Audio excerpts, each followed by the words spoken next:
Okay, so here I am. Technically, over an hour ago, I finished day 14 of this fast. My timer says I'm at 337 hours. And I just want to share with you the reality of the ups and downs of this because it's real out here. And so in the last video, I was sharing with you how my pastor's question, "What are you seeking?" spurred me on. And here I am by Tuesday, struggling. I'm going to tell you what struggling looks like. When I tell y'all I was so close to breaking down and making some soup or actual smoothie. And technically this is a liquid fast. It's a no food fast, but for a smoothie, you're basically pureeing fruit. And so I debated so much. I felt some kind of way with myself because I kept going back and forth doing what I know is a part of my temptation. I kept going on and off social media, and the algorithms know me. So it's always some vegan influencer, somebody is cooking some kind of meal. And it's the equation is simple. Stop feeding my mind with that. But here we are. And since when I come off this fast, when I eat, I plan to eat. I don't want to be adding salt to my food.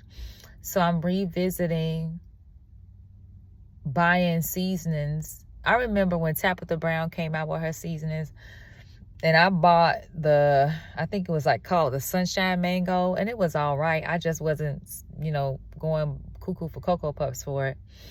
And then I bought her, it was garlic, the great garlic, whatever the garlic one is, right?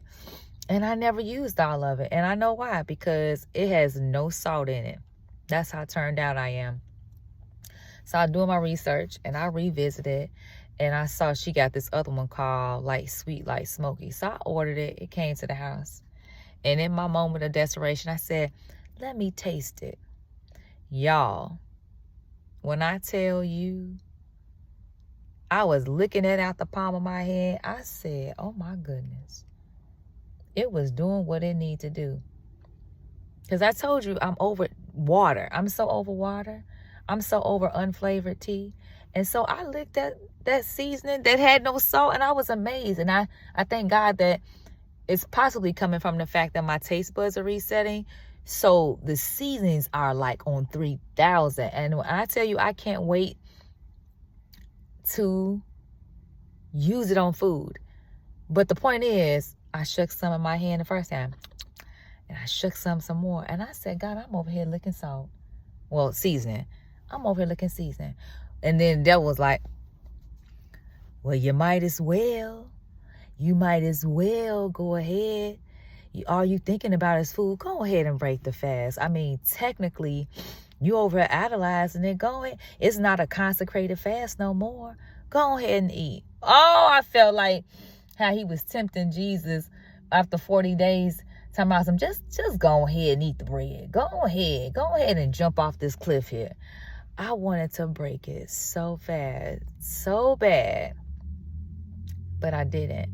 And because there's so many other reasons. I feel like I'm hanging on partially because I want to show everybody I could do it. I opened up my mouth to the public, and I knew that part of me, albeit ego and flesh, would want to stick it out because I said 21 days. I said that. And I don't know who watching me and no one probably cares. But the fact I said it in public. So I can't even say it's a vow to the Lord. It's not even that.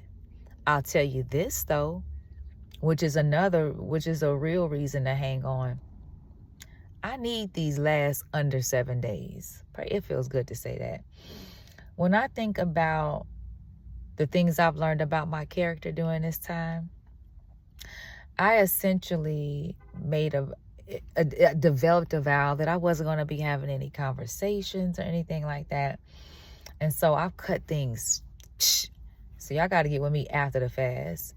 And I had one conversation with my sister, and I guess at my core, I missed her so much. And for me to cut off regular conversation, I must have missed it so much. And so what happened in that conversation, it was more than a lent about a person.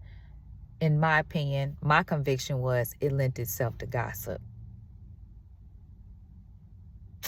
When I tell you, when I got off that call, I said, God, you already knew that part about me, but you let me see that, and I need to feel that. The admonishment was like, if you ain't got a prayer for that situation with that person, don't you say nothing. And then I was reminded of that old song. Remember that song? Order my steps in your word, dear Lord. Okay, remember the verse goes, bridle my tongue, let my words edify. Edify! Let the words of my mouth be acceptable in thy sight. Take charge of my thoughts, both day and night. See, we was bopping to that song back in the day, but now this is where the song becomes real. This is where it should purge you.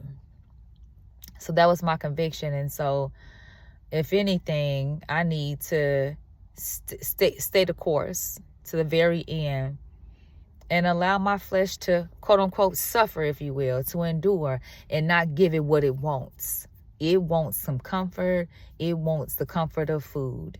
And so if me being uncomfortable because I'm tired of water and unsweetened food and the days seem longer without food, then so be it. If that means my flesh gets beaten down some more. But when I just had to share with y'all, this was a struggle for real today, and I didn't like it. And another thing, when I tell you fasting with no food in January was not the move. I've always fasted in the summer, and I feel like, especially since Georgia has had this unprecedented snow and these freezing temps, like in the 20s in the morning, I feel like that just made it worse. And that's the other part of my temptation. Like when it was snowing last week and the week before that, I was so tempted to stop then. And so, if I think about it, it ain't snowing now. And I've made it. I don't believe he's brought me this far to leave. I just can't give up now. I've come too far from where I started from.